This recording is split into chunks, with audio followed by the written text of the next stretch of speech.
Tuhan yang menjawab doa. Mari kita membaca ayat berikut ini. Maka berseru-serulah mereka kepada Tuhan dalam kesesakan mereka dan dilepaskannya mereka dari kecemasan mereka. Jadi Tuhan kita itu hidup, Tuhan kita itu mendengar doa kita. Dia bukan Tuhan yang mati, Dia bukan hanya sekedar supaya jiwa kita tenang, tapi Dia adalah Allah yang hidup. Sebab itu Dia mendengar dan Dia menjawab doa sembahyang kita. Kita mau melihat hal ini lewat Mazmur 107, mulai ayat 1 sampai 32. Di mana di situ diceritakan ada 4 keadaan di mana manusia berseru-seru kepada Tuhan dan Tuhan selalu menjawab. Nah, sebelumnya saya mau bicara dulu sekilas supaya saudara mengerti tentang kitab Mazmur. Kitab Mazmur itu terbagi menjadi 5 bagian. Saudara bisa membaca dalam Alkitab saudara, tiap bagian itu ada jelas terpotong. Dan ini bukan kebetulan. Menurut para guru Alkitab, bahwa 5 bagian ini adalah gambaran dari 5 kitab Taurat. Kejadian, Keluaran, Imamat, Bilangan, Ulangan. Dan yang saya mau bicarakan ini adalah bagian atau pasal pertama dari bagian yang terakhir, yaitu Mazmur 107. Di mana bagian ini menggambarkan kitab Ulangan. Kita tahu bahwa di kitab Ulangan itu Musa mengingatkan kembali kepada bangsa Israel generasi yang kedua yang akan masuk ke tanah Kanaan. Jadi sebelum Musa dipanggil Tuhan, dia memberikan peringatan, mengingatkan, mengulang kembali siapa Tuhan itu. Nah, itulah sebabnya di dalam Mazmur 107 ini kita juga belajar untuk mengenal lebih dalam lagi Allah itu Allah yang bagaimana. Saya masuk saja kepada yang pertama, dikatakan bahwa Allah adalah Allah yang memimpin dan menunjukkan jalan kepada yang tersesat. Yang dikatakan di situ ada orang yang tersesat di padang belantara. Dan mereka dalam keadaan yang sudah sangat berbahaya karena mereka kelaparan dan kehausan. Lalu dikatakan mereka berseru-seru kepada Tuhan dan Tuhan mendengar dan menjawab. Dan itu sebenarnya kita bisa melihat dari kehidupan bangsa Israel. Selama 40 tahun bangsa Israel di padang gurun itu mereka dipimpin oleh tiang awan dan tiang api. Sehingga mereka tidak pernah yang namanya mereka tersesat di padang belantara 40 tahun, saudara. Bayangkan, 40 tahun berjalan di padang gurun. Tidak ada arah tujuan, tidak ada mata angin. Tetapi dikatakan mereka tidak pernah tersesat. Mengapa? Karena dipimpin oleh tiang awan dan tiang api. Sehingga mereka tidak pernah kelaparan dan mereka tidak pernah kehausan atau kehabisan air. Nah, ini gambaran dari siapa Allah yang saudara dan saya percayai dan ikuti. Dia adalah Allah yang memimpin kita sehingga kita tidak akan tersesat. Tanpa Tuhan kita pasti akan tersesat. Dikatakan tanpa Tuhan kita ini seperti domba. Domba ini binatang yang tulus tapi kurang cerdik. Seringkali domba ini tersesat, kemudian dia dimakan, dimangsa oleh binatang buas. Sebab itu domba ini perlu gembala. Tuhan adalah gembala kita yang agung. Bersama dengan Tuhan kita tidak akan tersesat. Sebab kita menjalani satu hidup yang benar-benar kita tidak mengerti. Apa yang ada di depan ini benar-benar kita sama sekali no idea at all. Kita tidak punya pengertian, tidak punya gambaran, saudara. Betapa mengerikan kalau kita berjalan sendiri itu. Setiap saat, setiap waktu kita menghadapi masalah persoalan yang begitu cepat berubah. Itulah sebabnya kita butuh Tuhan. Ketika saudara-saudara berseru kepada Tuhan, maka Tuhan akan menunjukkan jalan kepada kita. Sehingga kita tidak akan tersesat dan mati. Kita punya Roh Kudus sebagai pemimpin kita. Mari kita baca di dalam Mazmur 143 ayat 10 ini. Ajarlah aku melakukan kehendak-Mu, sebab Engkaulah Allahku. Kiranya roh-Mu yang baik itu menuntun aku di tanah yang rata. Kiranya roh-Mu yang baik itu menuntun kita di tanah yang rata. Saudara, saya tidak berani berjalan sendiri. Itulah sebabnya saya selalu berdoa. Saya sangat tidak berani kalau saya harus melangkah sendiri. Karena tanggung jawab saya begitu banyak jiwa yang Tuhan percayakan. Itulah sebabnya saya selalu berdoa, Tuhan pimpin, Tuhan dampingi hamba-Mu. Tapi kita punya gembala agung, gembala segala domba, di mana setiap kita harus memberikan pertanggungan jawab pada akhirnya. Dan kita punya Roh Kudus, kita bersyukur. Roh Kudus itu adalah pemimpin. Yesus berkata dia datang untuk memimpin kita kepada seluruh kebenaran. Haleluya. Puji Tuhan. Mari kita melihat situasi yang kedua. Situasi yang kedua adalah Allah yang melepaskan dari belenggu atau ikatan atau penjara. Dari situasi yang kedua ini dikatakan ada orang-orang yang duduk di dalam gelap dan kelam, terkurung dalam sengsara dan besi. Ada orang-orang yang terikat, terbelenggu di dalam kegelapan. Mengapa mereka terbelenggu? Firman Tuhan berkata, karena dosa. Karena mereka memberontak terhadap perintah-perintah Allah. Tidak mengindahkan, mengabaikan nasihat firman Tuhan. Sehingga dikatakan mereka menjadi orang-orang yang terbelenggu. Dan orang yang terbelenggu itu paling sengsara. Orang yang tidak punya kemerdekaan itu paling sengsara.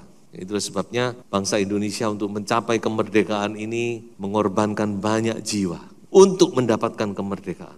Tapi seringkali kita sebagai orang percaya kita menjual kebebasan kita kepada iblis. Mengapa saya katakan demikian? Karena saudara harus tahu bahwa ketika kita berbuat dosa, kesalahan, maka kita akan jatuh ke dalam tangan iblis. Yesus berkata, barang siapa yang berbuat dosa, ia adalah hamba dosa. Dosa itu selalu memperhamba. Dosa itu memperbudak.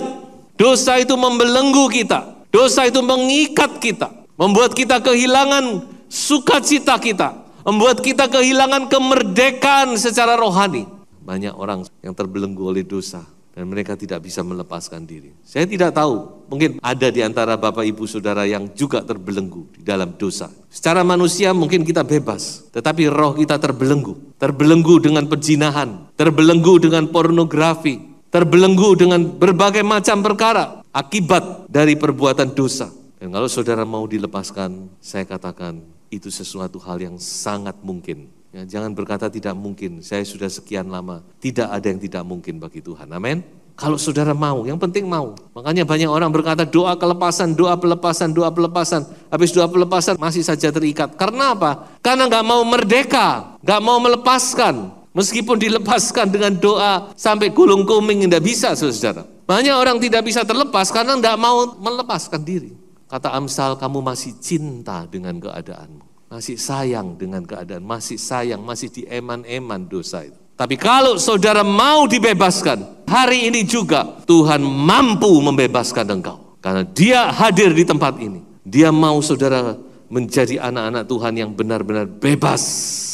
Bebas secara rohani. Menjadi orang-orang yang merdeka, dimerdekakan oleh Tuhan. Jadi Allah itu adalah Allah yang sanggup memerdekakan, melepaskan kita dari belenggu. Katakan dibawanya mereka keluar ketika mereka berdoa berseru kepada Tuhan mohon pembebasan dari Tuhan, maka dikatakan apa? Dibawanya mereka keluar dari dalam gelap dan kelam dan diputuskannya belenggu-belenggu mereka.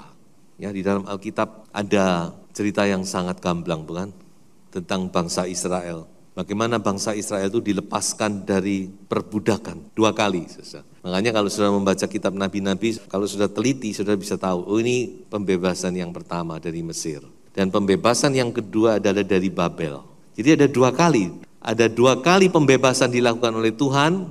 Yang pertama itu mereka dibebaskan dari perhambaan Mesir pada zaman Musa. Dan yang kedua yaitu mereka dibebaskan dari Babel. Setelah 70 tahun ditawan, juga Tuhan yang membebaskan. Tuhan yang menggerakkan Raja Kores. Tidak ada orang yang menyuruh Raja Kores, tapi Tuhan yang menggerakkan hati Raja Kores untuk mengumumkan pembebasan kepada bangsa Israel. Dan mereka pulang kembali ke tanah Palestina untuk membangun negara mereka. Jadi di gambaran yang jelas saudara-saudara bahwa Tuhan itu adalah Tuhan yang membebaskan kita. Tuhan adalah Tuhan yang melepaskan kita. Tuhan mau kita hidup sebagai orang-orang yang merdeka di dalam Tuhan. Yang ketiga dikatakan bahwa Allah adalah Allah yang menyembuhkan. Yehovah Rafa. Mari kita baca ayat berikut ini. Ada orang-orang yang menjadi sakit oleh sebab kelakuan mereka yang berdosa dan disiksa oleh sebab kesalahan-kesalahan mereka. Memang bukan setiap sakit penyakit itu dikarenakan dosa ya, bukan. Satu saat murid-murid juga bertanya kepada Yesus dan melihat seorang yang buta, mereka bertanya, siapa yang salah? Orang ini atau orang tuanya? Dan Tuhan Yesus menjawab, bukan orang ini, bukan orang tuanya, tetapi supaya kemuliaan Allah dinyatakan dalam dirinya. Jadi saudara, tidak semua sakit penyakit itu karena dosa. Kadang-kadang juga karena kelalaian kita sendiri. Kalau saudara makan tidak teratur, saudara makan terlalu banyak yang berlemak, saudara makan terlalu banyak yang mengandung gula, dan juga proses degenerasi dari tubuh kita mengalami penyakit-penyakit degenerasi seperti hipertensi dan sebagainya. Kalau sudah bilang itu dosa ya bukan. Tapi ada memang penyakit yang disebabkan karena dosa. Dan saya yakin hal ini adalah untuk mengingatkan kita supaya kita sadar. Tidak salah kalau saudara mengoreksi di hadapan Tuhan. Tapi juga jangan terus tertuduh ya. Jangan terus saudara merasa tertuduh, itu juga bukan hal yang sehat. Kalau sudah datang kepada Tuhan mengoreksi diri minta ampun, saya yakin Tuhan ampuni. Di sini dikatakan ada orang-orang yang sakit karena kelakuan mereka yang berdosa. Ketika kita tidak sadar dan kita terus hidup di dalam dosa, kita tidak bertobat, kita tidak minta ampun kepada Tuhan, ya Tuhan tidak bisa berbuat apa-apa. Makanya pertobatan itu penting, saudara. Pertobatan bukan cuma sekali untuk selamanya. Bukan waktu saudara percaya kepada Yesus, saudara minta ampun, diampuni, lalu sudah beres. Selanjutnya saudara nggak perlu bertobat. Tidak, karena kita ini masih hidup dalam daging kita. Dan daging ini masih bisa kecekluk ya, atau kepleset, saudara-saudara ya. Jadi di sini dikatakan orang tersebut dia berseru-seru kepada Tuhan. Minta ampun kepada Tuhan. Bertobat, menyadari kesalahannya. Dan Tuhan dengar, Tuhan adalah Allah yang menyembuhkan. Amin. Dari mana kita tahu? Berikut ini.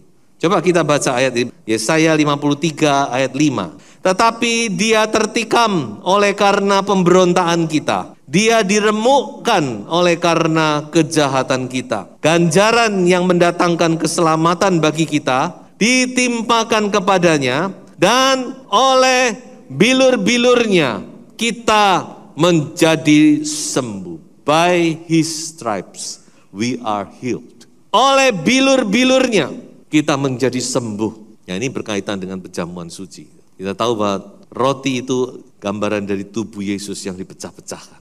Anggur gambaran dari darah Yesus yang dicurahkan. So itu saya seringkali ngomong kepada saudara-saudara bukan, mengapa kok Yesus itu harus disiksa terlebih dahulu. Itu tidak umum. Ibaratnya orang mau dieksekusi, ditembak, disiksa habis-habisan. Tidak ada bukan?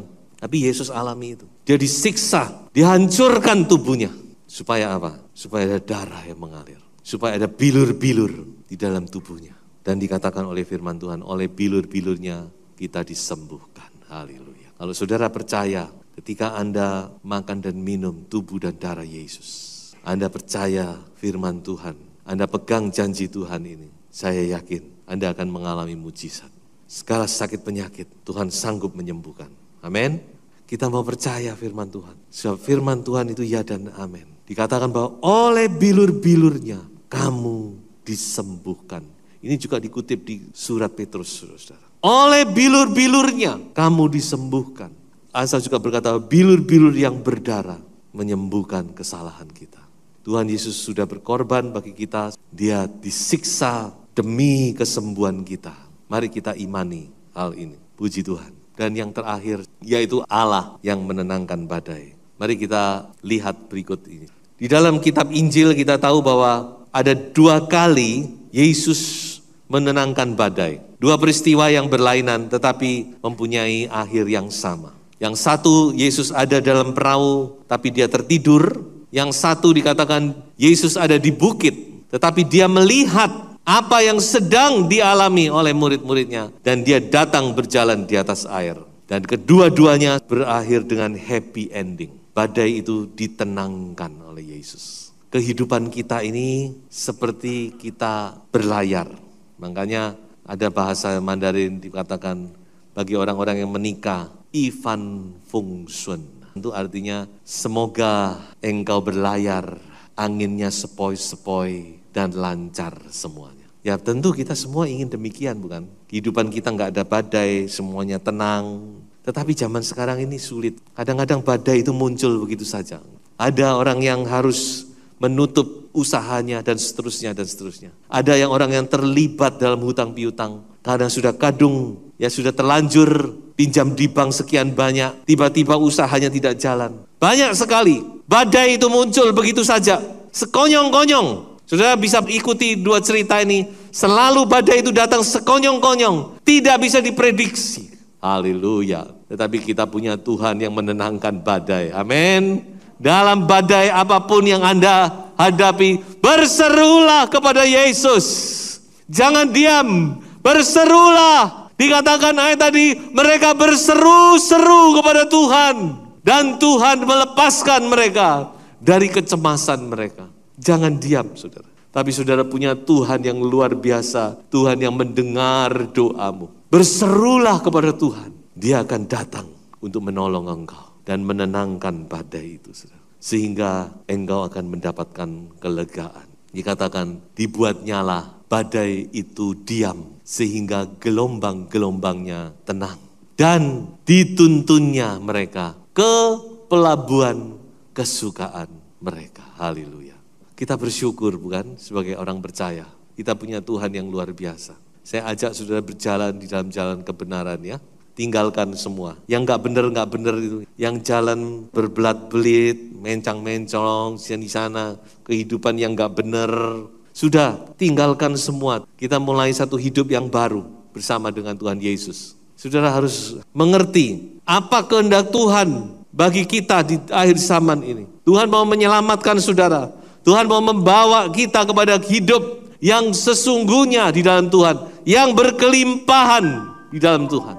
Mari kita tinggalkan segala perkara. Kita mau berjalan di dalam kebenaran firman Tuhan. Haleluya. Saya akan akhiri dengan dua ayat. Yang pertama di dalam Yesaya pasal 55 ayat yang ke-6. Carilah Tuhan selama ia berkenan ditemui. Berserulah kepadanya selama ia dekat. Carilah Tuhan selama ia berkenan ditemui. Berserulah kepadanya selama ia dekat. Tuhan masih berkenan untuk ditemui, saudara. Amin. Tuhan masih ada bersama dengan kita.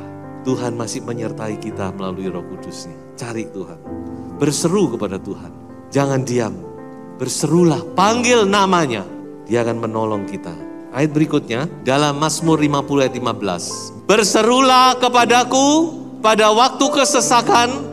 Aku akan meluputkan engkau dan engkau akan memuliakan aku. Haleluya, haleluya. Dalam segala keadaan, saudara tetap berseru kepada Tuhan. Sebab Ia adalah Tuhan yang mendengar doa.